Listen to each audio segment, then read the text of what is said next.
Hello दोस्तों, आज का video soil Clyde and silicate clay mineral के ऊपर है। आज हम लोग इसको डिटेल में समझेंगे और आपका जितने भी कंफ्यूजन है वो सब दूर हो जाएगा। चालू करते हैं। क्लाइड समझने से पहले आपको क्ले पार्टिकल के बारे में जानना जरूरी है। क्ले पार्टिकल का मतलब है सॉइल का ऐसा कण जो बहुत छोटा होता है, आप अपने आंखों से भी नहीं देख सकते, ठीक है। और इसका साइज कितना होता है तो 0.002 mm से कम होता है। इसी को हम बोलते हैं क्ले पार्टिकल्स। तो आप देख सकते हैं ये कोर्सेस सैंड का पार्टिकल है जो सबसे बड़ा होता है, बालू जिसको आप बोलते हैं। ये फाइन सैंड है, छोटी बालू, सिल्ट है और क्ले है, आपको दिख भी नहीं रहा है। क्ले पार्टिकल सबसे छोटा होता है और क्ले पार्टिकल से भी छोटा होता है आपका क्लाइड पार्टिकल, ठीक है। तो इतना बात समझ में आ गया। तो आप क्लाइड के बारे में थोड़ा सा डिस्कस कर लेते हैं। अब हम लोग समझते हैं क्लाइड। तो सॉइल क्लाइड किसे कहते हैं, तो सॉइल क्लाइड का साइज क्या होता है तो इसका आप ध्यान रखेंगे 0.001 mm से कम होता है। ये क्ले पार्टिकल से भी छोटा होता है ये। और क्लाइड का मतलब ये होता है कि जैसे आप एक गिलास लेंगे, गिलास में पानी डाल के आप 2 चम्मच उसमें मिट्टी डाल के, ठीक है, कौन सा मिट्टी, चिकनी मिट्टी, एकदम जो बारीक मिट्टी है, ठीक है, उसको आप अगर घोलेंगे तो ये एक सस्पेंशन तैयार होता है, ठीक है। एक घोल तैयार होता है जिसको हम सस्पेंशन बोलते हैं। इसको ट्रू सॉल्यूशन क्यों नहीं बोलते हैं, क्योंकि नमक के घोल को हम ट्रू सॉल्यूशन बोलते हैं। बिकॉज नमक जो है पानी में पूरी तरह से घुल जाता है, लेकिन जो मिट्टी है वो कभी भी पानी में घुलता नहीं है, ठीक है। तो इसीलिए इसको हम सस्पेंशन बोलते हैं और इसी सस्पेंशन के ही रूप में क्लाइड रहता है, ठीक है। तो जितने भी मिट्टी में क्लाइड का फॉर्म है वो सस्पेंशन है, पूरी तरह से घुला हुआ नहीं रहता है। तो इसका मतलब यह है कि वाटर में सॉलिड पार्टिकल जो है डिस्पर्शन के रूप में, मतलब फैला हुआ अवस्था को ही हम क्या बोलते हैं, क्लाइड बोलते हैं, ठीक है। ऐसा क्यों होता है, क्योंकि देखो जो क्लाइड पार्टिकल है ना, इसके पास इसमें नेगेटिव चार्जेस होता है और हर एक पार्टिकल के पास क्या होता है, नेगेटिव चार्जेस होता है। और आप लोग जानते हैं कभी भी नेगेटिव नेगेटिव में अट्रैक्ट नहीं होता है, इसीलिए ये जो है जुड़ता नहीं है, ये इधर उधर भागते रहता है, ठीक है। ये एक दूसरे के प्रति ये कभी भी अट्रैक्ट नहीं होता है। जैसे कि आप एक सिंपल एग्जांपल दे सकते हो इसका, है ना, कोई लड़की लड़की में अट्रैक्शन नहीं होता है, कोई लड़का लड़का में अट्रैक्शन नहीं होता है, ठीक है। अट्रैक्शन किसके बीच में होता है, प्लस माइनस, यानी लड़का लड़की, तो ऐसे जो है अट्रैक्शन होता है, ठीक है। तो यहाँ पर जो नेगेटिव चार्ज है ना, ये किसको अट्रैक्ट करेगा, प्लस चार्ज को ये अट्रैक्ट करेगा, ठीक है। तो जितने भी प्लस चार्जेस है वो इसके प्रति अट्रैक्ट होता है, बट कोई भी नेगेटिव चार्ज इससे दूर भागता है। जैसे कि दूसरा पार्टिकल, इसके पास भी नेगेटिव चार्ज है तो ये किससे कहाँ भागेगा, ये दूर भागेगा। चलो अब थोड़ा सा इसका प्रॉपर्टी समझ लेते हैं। जनरल प्रॉपर्टी क्या है सॉइल क्लाइड का, पहले है साइज। साइज आप इसको ध्यान रख सकते हैं, लेस देन 2 माइक्रोमीटर, ये इसका जो है साइज है एक जनरल सॉइल क्लाइड का। उसके बाद सरफेस एरिया किसे कहते हैं, सरफेस एरिया का मतलब है ये पार्टिकल के ऊपर कितना सारा आयंस चिपक सकता है, ठीक है, कितना ज्यादा चिपक सकता है, जितना ज्यादा चिपक सकता है उतना ही ज्यादा इसका सरफेस एरिया होगा, है ना। बाकी जो सैंड पार्टिकल्स होता है, ठीक है, जो बालू के कण होते हैं या फिर दूसरे मिट्टी के कण हैं, उसमें ज्यादा नहीं चिपक पाता है क्योंकि उसका सरफेस एरिया कम है, बट इसमें बहुत ज्यादा चिपकता है। देखो आप यहाँ पे फोटो में देख सकते हो कि हर एक माइनस के साथ जो है यहाँ पे प्लस चिपका हुआ है, ठीक है, और बहुत ज्यादा चिपका हुआ है, इसीलिए इसका सरफेस एरिया क्या है, ज्यादा है दूसरे कणों की अपेक्षा, ठीक है ना, ज्यादा है इसका, ठीक। उसके बाद सरफेस चार्जेस क्या होता है, अभी मैं बता दिया, नेगेटिव चार्ज होता है। जितने भी क्लाइड पार्टिकल्स होते हैं सॉइल क्लाइड, उसके चार्जेस क्या होंगे, तो नेगेटिव चार्जेस होंगे। ये हमेशा पॉजिटिव को अट्रैक्ट करेगा और इसी अट्रैक्शन के वजह से ही एड्सॉर्प्शन होता है, ठीक है। एड्सॉर्प्शन ऑफ कैटायन यहाँ पे दिया है, इसका मतलब ये है कि इसके पास जो नेगेटिव चार्जेस है ना, ये हमेशा किसको खींचेगा अपनी ओर, पॉजिटिव को खींचेगा। तो पॉजिटिव में जितने भी आयंस होते हैं, मैग्नीशियम हो, पोटेशियम हो, सोडियम हो, हाइड्रोजन हो, ये इसको अपने ओर खींचेगा और अपने साथ ये जोड़ के रखेगा। इसी को बोलते हैं एड्सॉर्प्शन ऑफ कैटायंस, ठीक है। अब पांचवा इसका कैरेक्टर है, इसमें एक गुण और होते हैं, स्वेलिंग एंड श्रिंकिंग, यानी कि पानी डालोगे तो ये फूल जाता है, सुखा दोगे तो ये सिकुड़ जाता है, मतलब इसमें फैलने और सिकुड़ने का गुण होता है, किसमें, सॉइल क्लाइड में। तो ये भी आपको ध्यान रखना है। और ये विशेष करके मंटमोरिलोनाइट जो खनिज होता है, ठीक है, उसमें ये गुण होता है। क्यों होता है मैं आगे अभी समझाऊंगा। उसके बाद डिस्पर्शन एंड फ्लोकुलेशन, इसका मतलब क्या है? देखो डिस्पर्शन, जब दो नेगेटिव चार्ज होंगे तो इसके बीच में क्या होगा? डिस्पर्शन होगा, है ना। ये दूरियां बढ़ेगी क्योंकि दोनों नेगेटिव चार्ज है, एक दूसरे को रिपेल करेगा, है ना। तो ये जो है बिखरा हुआ रहेगा, घोल में ये घूमते रहेगा, ठीक है। और फ्लोकुलेशन क्या होता है? आपस में चिपकना। जब इसी माइनस के आजू बाजू में प्लस को ला दो तो ये आपस में चिपक जाता है ना। चिपकने से फिर ये प्लस आने से ना, फिर ये एक दूसरे को आपस में जोड़ने का काम करता है। देखो अब सपोज मान के चलो कि यहाँ पर जो है ये माइनस है और ये भी माइनस है, ये दो कण हैं तो आपस में ये चिपक नहीं सकती क्योंकि ये दोनों माइनस है, ठीक है। अब बीच में अगर कोई प्लस ला दिया तो ये प्लस से ये भी चिपक सकता है, इस प्लस से ये भी चिपक सकता है। मतलब ये दो कण जो आवारा टाइप से घूम रहा था, अब ये दोनों कण आपस में चिपक के घूम सकता है। समझ गए ना? इसी को बोलते हैं फ्लोकुलेशन। ढेला भी कुछ इसी कॉन्सेप्ट से ही बनता है ना। ढेला में जो बहुत सारे पार्टिकल आपस में जुड़ता है ना, इसी कॉन्सेप्ट से ही जुड़ता है। तो इसी प्रक्रिया को क्या बोलते हैं? फ्लोकुलेशन बोलते हैं, ठीक। अब उसके बाद जो है मिसेल क्या है, इसके बारे में थोड़ा डिस्कस कर लेते हैं। मिसेल को माइक्रो सेल्स भी कहा जाता है, ठीक है। जो सिलिकेट क्ले का एकदम माइन्यूट पार्टिकल्स, ठीक है, जिसमें नेगेटिव चार्ज हो, उसको हम क्या बोलते हैं? मिसेल्स कहते हैं। देखो अब मिसेल्स जो है ना, ये दो फॉर्म में पाया जाता है। एक है आपका टेट्राहेड्रल और दूसरा होता है ऑक्टाहेड्रल। इसका मीनिंग क्या है?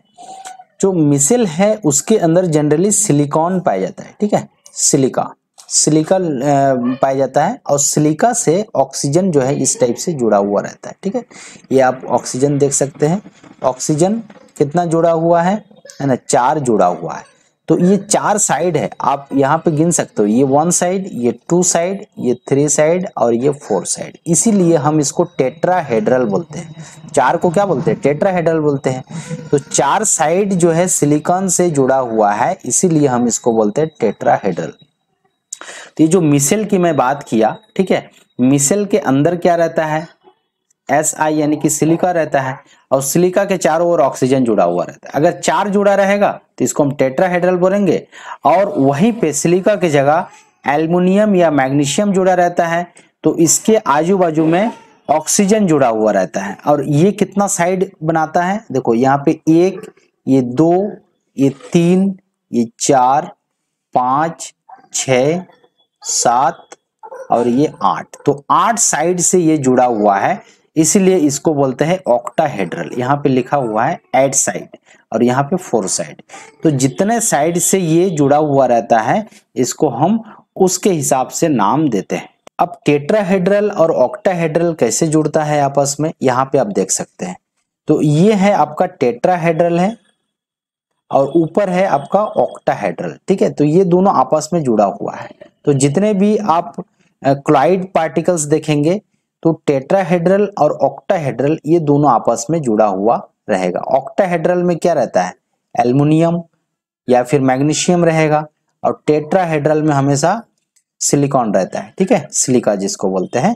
तो ये दोनों आपस में जुड़ के रहता है। ये दोनों आपस में जुड़ेगा, इसके बीच में तो कोई फासला नहीं है, लेकिन ये जुड़ के एक मॉलिक्यूल बना लिए।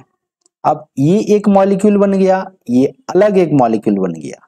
अब ये दो मॉलिक्यूल जब एकदम चिपक के रहता है तो इसके बीच में कोई भी, है ना, रास्ता या कोई भी स्पेस नहीं रहता है। मतलब कि ऐसा खनिज हो जाता है ये, जिसमें आप पानी डालोगे फिर भी ये फूलेगा नहीं है, क्योंकि इसमें कोई भी स्पेस नहीं है। तो ये पानी इसके बीच में रुक ही नहीं पाएगा, है ना। ये दोनों कण आपस में क्या है? चिपक के है। तो इस टाइप से ये जो है चिपका हुआ रहता है। आप देख सकते हैं यहाँ पे सिलिकॉन, है ना, एल्युमिनियम ये चिपका हुआ है।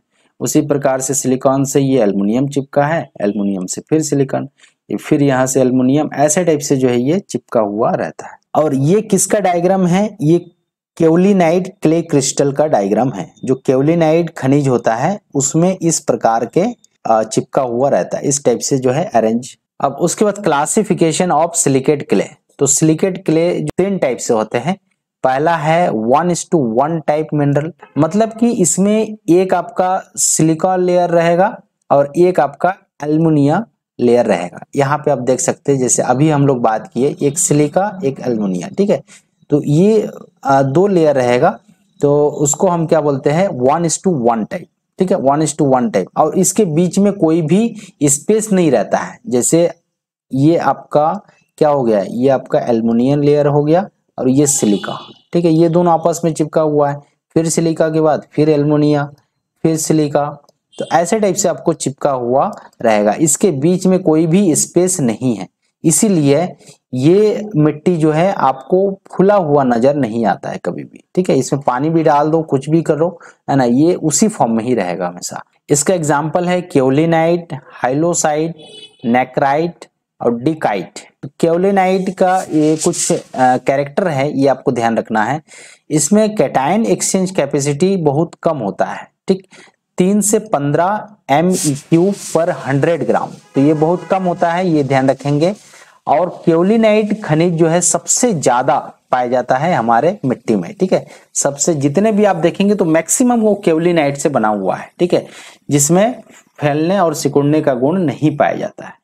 इसमें एनायन एक्सचेंज कैपेसिटी हाईएस्ट रहता है, ठीक है, एनायन एक्सचेंज कैपेसिटी इसमें ज्यादा रहेगा। ये non expanding type of mineral है ना, अभी मैं बोला इसमें फैलने का गुण इसमें नहीं रहेगा, ठीक है। उसके बाद हम लोग समझते हैं 2:1 टाइप मिनरल क्या होता है। इसका मतलब है 2:1, ठीक है। इसमें दो है आपका सिलिका और एक है एल्युमिनियम।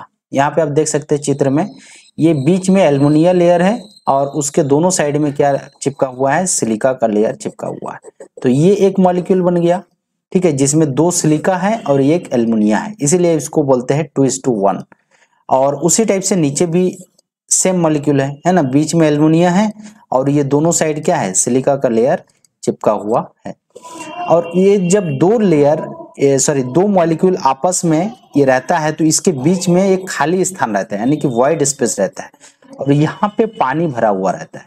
तो जब भी इस प्रकार की मिट्टी में आप पानी डालते हैं ना, कि मिट्टी आपको फूलता हुआ दिखाई देता है, मतलब फूल जाता है। इसका मतलब है ये दो ऐसे मॉलिक्यूल जिसके बीच में जगह खाली है और इसमें आप पानी भर सकते हैं, ठीक है, पानी इसमें रुक सकता है, इसको बोलते हैं एक्सपेंडिंग टाइप खनिज। तो ये दो टाइप से है, पहला है एक्सपेंडिंग टाइप और दूसरा है नॉन एक्सपेंडिंग टाइप। तो एक्सपेंडिंग टाइप में क्या आता है, सेमेक्टाइट ग्रुप, जिसमें मंटमोरिलोनाइट खनिज आता है, ये बहुत इंपॉर्टेंट है ना। बेसिकली ये जो कैरेक्टर दिखता है ना, ये जो फूलने और सिकुड़ने का, ये ओनली मंटमोरिलोनाइट में ही दिखाई देता है, ठीक है। और वर्मिकुलाइट भी इसके अंतर्गत आता है, जिसमें एक्सपेंडिंग टाइप के नेचर होते हैं। नॉन एक्सपेंडिंग, इसमें माइका ग्रुप आता है, जैसे इलाइट, तो इसमें एक्सपेंडिंग नेचर नहीं होते हैं। चलिए, अब उसके बाद जो है तीसरा टाइप के मिनरल है 2:1:1, ये तीसरा टाइप के मिनरल है। अब इसमें देखो 2:1:1 का मतलब क्या है, यहाँ पे आप देख सकते हैं, इसमें आप दो सिलिका लेयर है, एक एल्युमिनियम है और एक मैग्नीशिया का लेयर है, ठीक है। यहाँ पे आप देख सकते हैं ये क्या है, मैग्नीशिया का लेयर है, ठीक है। ये Mg का लेयर है, ये आपका सिलिका का लेयर है, ये भी सिलिका का लेयर है और बीच में क्या है, ये एल्युमिनियम का लेयर है। तो ऐसे टाइप से जो है ये लेयर बनता है। तो ये एक मॉलिक्यूल हो गया और सेम मॉलिक्यूल इधर भी है, ठीक है।